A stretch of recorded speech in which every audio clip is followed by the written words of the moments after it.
Chapitre 2. Une vitre disparaît. Harry Potter se réveillit, ce matin-là, comme chaque matin depuis 10 ans, bientôt 11.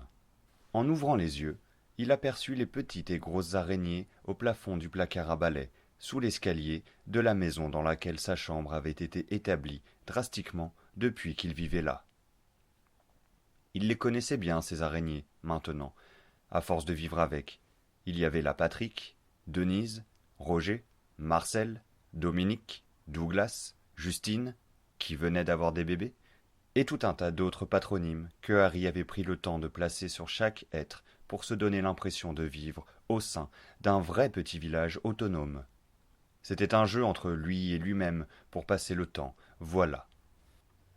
Encore une fois, Potter il avait fait un rêve cette nuit, le même que chaque nuit, une lumière verte qui lui fonçait dessus, à la vitesse de la lumière. C'était effrayant, et il ne sut pourquoi, Harry. Encore une fois aussi, il repensa à ses parents non connus de lui, qui sont morts dans un accident de voiture, alors qu'il était le tout petit bébé, et... « Debout, abruti! C'est l'anniversaire de Dudley! Faut que tu te prépares, on va dans le zoo après !» C'est Pétunia Dursley, la tata de Harry Potter, qui venait de clamer ces paroles en tambourinant la porte du placard à balai avec son poignet. Harry alors il se leva, il mit ses lunettes et il sorta dessous l'escalier. Aussitôt qu'il fut dans le hall d'entrée, Pétunia le gifla et s'exprima. « Va mettre un pantalon, espèce de sauvage crétin, et cache-moi cette moche cicatrice sur ta tête. » Harry alla se mettre un pantalon et cacha cette moche cicatrice qu'il avait sur la tête à l'aide d'une mèche de cheveux noirs un peu cool. Il se regarda ensuite dans le miroir, car il était dans la salle de bain maintenant pour faire tout ça, et il y avait un miroir dans la salle de bain. Il s'aperçut dans les yeux 2 pupilles vertes, et il était maigrichon, et petit pour sa taille, et sa cicatrice sur le front qu'il ne voyait plus trop désormais, grâce aux cheveux noirs stylés, était, il le savait bien Harry, en forme d'un éclair du ciel. « Bon tu !» hurla Pétunia en bas. « Descends maintenant !»« Débile !» Arrivé en bas dans le salon, il y avait le cousin de Harry Potter, Dudley Dursley, entouré de pleins cadeaux, et son père Vernon Dursley, qui le regardait très joyeux, et sa mère Pétunia Dursley, qui le regardait très joyeux. Dudley Dursley était physiquement comme son père, mais sans la moustache entre le nez et la bouche, car il n'avait que 11 ans à ce jour, la pilosité viendra plus tard, à la puberté, en moyenne, c'est entre 16 et 17 ans pour les garçons, à peu près. Quand Harry est entré dans le salon, toute la famille Dursley passa facialement du sourire banane au pont de Normandie. « Tiens, voilà l'autre fou !» dit Vernon Dursley. « Oh non, pas le cousin bouffon !» dit Dudley Dursley. « Ce qu'il est moche !» dit Pétunia Dursley. « Bonjour !» dit Harry Potter. Ensuite, ils s'arrêtèrent tous de regarder Harry et ils ressourirent. Sauf Harry, et Dudley, il compta ses cadeaux, un à un. 1, 2, 3, 4, 5, 6, 7, 8, 9, 10, 11, 12, 13, 14, 15, 16, 17, 18, 19, 20, 21, 22, 23, 24, 25, 26, 27, 28, 29, 30, 31, 32, 33, 34, 35, 36. Là, Dudley devint tout rouge, comme les joues d'un enfant quand il a trop joué, sauf que c'était de colère pour le coup. « Comment ça se fait ? Il y en a que 36 alors que l'an dernier, il y en avait 37 !» il hurla. Vernon et Pétunia se mirent d'instinct à paniquer parce que leur fils, il n'était pas content, et ils cherchèrent les excuses. « Beuh, bégaya Vernon. « Demain, je t'achète une voiture, fils. »« Et on va au zoo après, ça va être trop bien !» enjoua Pétunia. Dudley avait les bras croisés et il boudait. Alors il fut convaincu et dit D'accord, ça marche, on fait ça. Harry était jaloux, lui, car c'était bientôt son anniversaire de 11 ans, à lui aussi, et on lui fêtait jamais son anniversaire à lui. Alors lui, Harry, il le fêtait avec les araignées, lui. Bon allez, en voiture hurla Vernon, déterminé. Tout le monde se rua dehors au véhicule, mais avant, chaque Dursley frappa très fort Harry au bras en sortant du salon pour qu'il eût un bleu dans quelques jours et qu'il dormira bien mal. Sur la voiture, il traînait un hibou, qui semblait un peu perdu, tiens, étrange, un hibou en cette saison, qu'est-ce qu'il faisait là, celui-là? Vernon lui injoncta de foutre le camp, selon ses propres termes, mais l'oiseau ne bougea pas d'une plume en regardant ailleurs. Bien, dit Vernon. Si le zozio veut faire le malin, bien malin qui partira le premier. Allez, tous à bord maintenant. Les Dursley et le Potter embarquèrent. Harry fit un prout en s'asseyant sur son siège, car Dudley venait d'y poser un coussin péteur à son insu pour qu'il ait la honte. Ah bah bravo, dégueulasse gronda Pétunia à Harry. Ça pue maintenant, t'es content? Elle lui aspergea toute une bouteille de pchit-pchit des toilettes sur lui et ouvrit grand les 4 fenêtres. « Maman, il fait froid !» hurla Dudley. « Mon Dudi, c'est parce que ton cousin le gros porc ne sent pas bon, » expliqua Pétunia à son fils. Dudley se mit à frapper Harry et ça durera tout le voyage. Vernon démarra la voiture d'un coup sec, fit une marche arrière de dingue pour en faire tomber le hibou du toit à terre, puis une marche avant express afin de l'écrabouiller définitivement, et fini, on n'en parle plus. Après quoi le véhicule se mit en route pour le zoo des animaux. Ils arrivèrent au zoo en bonne et due forme, sauf Harry qui était couvert de croûte. L'oncle Vernon de Harry mit un temps fou à trouver une place de parking parce que bon sang, y a pas moyen de trouver une foutue place de parking tranquille quand on est le dimanche, selon ses propres termes.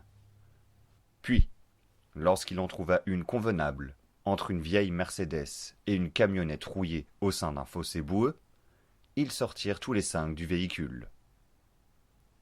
« Ah, les enfants, le zoo, on va pouvoir tous s'amuser avec les animaux. » Ensuite il ajouta à Vernon, s'adressant directement à Harry, « Pas toi, bien sûr.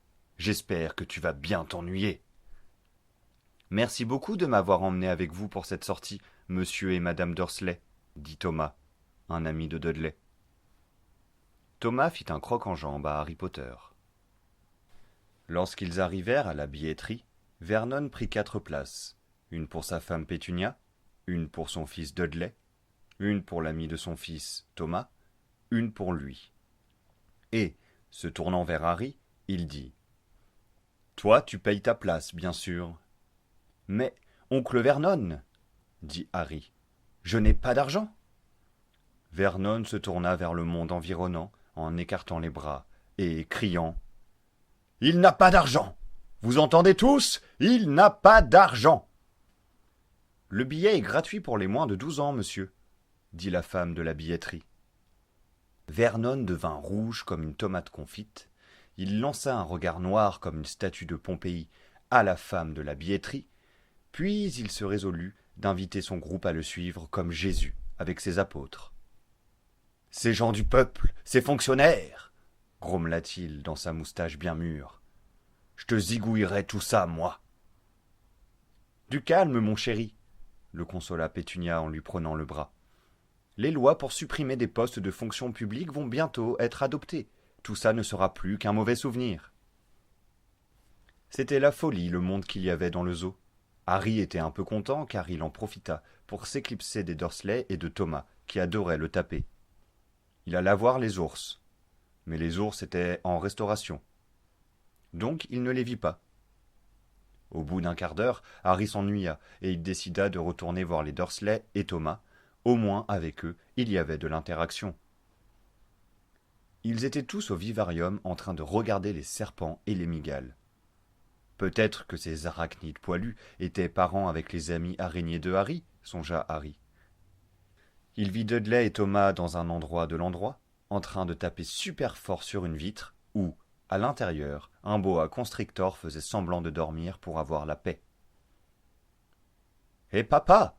cria Dudley. « Le serpent, il bouge pas. Fais-le bouger !» Vernon Dursley arriva à la rescousse et tambourina de tous ses larges poings sur la vitre, en hurlant « Bouge !» selon ses propres termes. Mais rien à faire. Le serpent faisait mine de comme si pas. « C'est nul comme truc, Doudou, » dit Thomas à Dudley. « Viens, on va voir les gros lézards. » Ils quittèrent leur place pour se ruer à aller embêter les gros lézards. Au passage, Thomas envoya un coup de pied sauté dans la tête de Harry Potter. Harry se rendit devant la vitre où, à l'intérieur, un boa constrictor faisait toujours semblant de dormir pour avoir la paix. « Je suis désolé pour eux, » dit Harry Potter. « Ils sont méchants. » Alors le boa constrictor, il réagit. Il observa Harry. Et il se met à lui parler ça. « Ne force pas la politesse, jeune être. Cette cause est due à la faute de mon ancêtre premier, qui au vôtre apporta le fruit du péché. Si nous en sommes là aujourd'hui, toutes ces guerres, ces soucis, tout ce sang, c'est bien par cet alignement, cette erreur des origines, ce fléau des temps d'antan. » Ça y est, il parlait au serpent maintenant, Harry Potter. C'est nouveau, ça. « Tu peux m'entendre malgré cette épaisse vitre double vitrage ?» s'étonna Harry. « Nous sommes tous vieux du souvenir de nos ancêtres, » répondit le serpent. « Tu n'aimerais pas pouvoir sortir d'ici, un jour ?» demanda Harry. « Une fuite en avant n'en sera jamais rien d'autre qu'une fuite, » dit le serpent. « Les souvenirs partent, les écrits restent. » Une larme à l'œil coula dans le coin de l'œil à Harry. Il l'essuya d'une main et dut en retirer ses lunettes pour effectuer cette action, afin de les remettre sur son nez ensuite. C'est alors qu'il remarqua que quelque chose avait changé. Il ne voyait plus la vitre transparente qui jusque-là faisait office de frontière des espèces entre l'humain et le reptile. Le serpent était libre. Ce dont ce dernier profita aussitôt afin de s'échapper, en hurlant « Viva Brasilia, capitale du football et de la capoeira !» sous les hurlements 3 fois plus audibles de la foule en panique qui courra alors dans tous les sens, partout. Malheureusement, il se fera certainement choper par la douane des frontières, pensa tristement Harry qui ne venait toujours pas de comprendre ce qui venait de se passer. Et il n'eut pas à prendre le temps de trop chercher à comprendre, car son oreille lui tira soudain si fort qu'il aurait cru que l'univers tout entier se faisait chaos. C'était son oncle Vernon qui était à l'origine de la douleur. Il écumait de rage par la bouche, et, fixant Harry Potter droit dans ses yeux vifs, Vernon Dursley tonna dans un murmure. « On rentre. 1 semaine pour toi, sans ni manger, ni boire, ni fumer, enfermé dans ton placard à balai pourri. » Thomas déchira la moelle épinière de Harry Potter.